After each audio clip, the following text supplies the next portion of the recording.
Don't let the name fool you. This is not spicy heat. This is a whole nother experience. Meet the Szechuan Peppercorn. It's a fruit husk that looks like a tiny grenade and makes your mouth vibrate. It is the culinary equivalent of licking a 9-volt battery.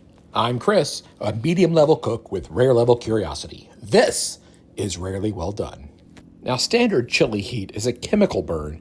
This is different. It's a molecule called hydroxy-alpha-sensual that hijacks your touch receptors. And you could say it's a sensual experience. I see what you did there. Very funny. Anyway, you aren't tasting hot. You're feeling a mechanical vibration in your nervous system. This YouTube channel is all about trying ingredients that are new to me. And in this case, we're going all in with a few husks straight to the tongue. By the way, I don't recommend this, and you'll see why in a minute. But while we're waiting, you can help me out by liking this video and subscribing.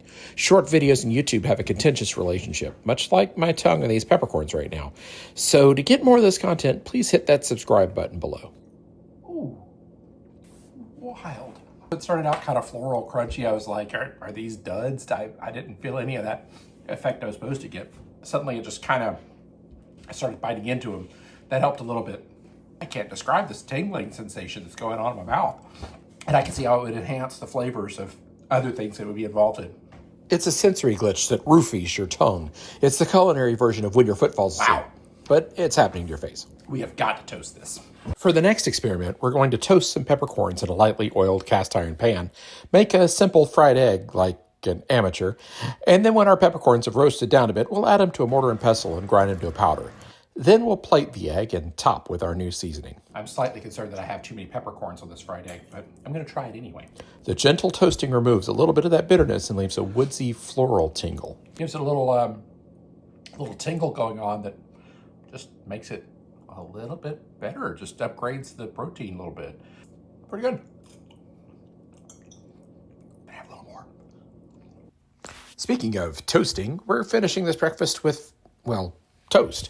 I'm softening some butter and mixing in the toasted peppercorns to make a compound butter. This strikes me as a great thing to prepare in advance if you're so inclined. I'm pretty sure if I had any French ancestors, they'd be screaming at me right now for this, but this kind of smells like a citrus grove in a thunderstorm. That's right, we've taken a French staple and colonized it with Chinese electricity. It's a cultural exchange program where everyone wins except maybe my cholesterol. So the fat of the butter is coating the tongue a little bit, which makes that bite a lot less aggressive. So it's smoother, it's a little more satisfying, honestly. You can really start to appreciate it with butter. Maybe it's time to try some oil. Now we're gonna move from safe to strange. First, we'll fry up some fresh husks until it smells awesome. Wow, that smells good. And we learn why they use them in potpourri. When it's done, cool it off on a back burner or do a little ice bath if you're impatient like me. Just don't be like the hipster that burned himself because he used it before it was cool. I'll strain it into a jar and then toss with some prepackaged balance of salt and sugar, also known as honey roasted peanuts. Here we're just adding the missing ingredient, which is electricity. The Sichuan people call this gawei, or a strange flavor. It's a profile that hits every part of your tongue at once. If your taste buds had a check engine light, this would probably trigger it. Oh, there it is. Oh.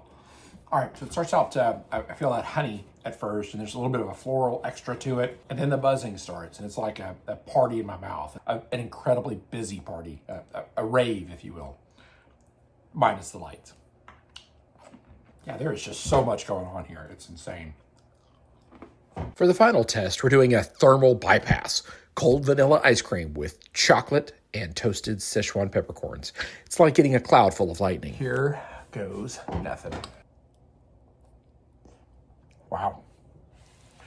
I can't believe that actually works. It's the vanilla, of course, is very cold. And then the sensation of the peppercorns, it brightens it all up and kind of connects the flavors. It's kind of crazy to think that adding pepper, or peppercorns in this case, to ice cream can make it taste better, but it totally does.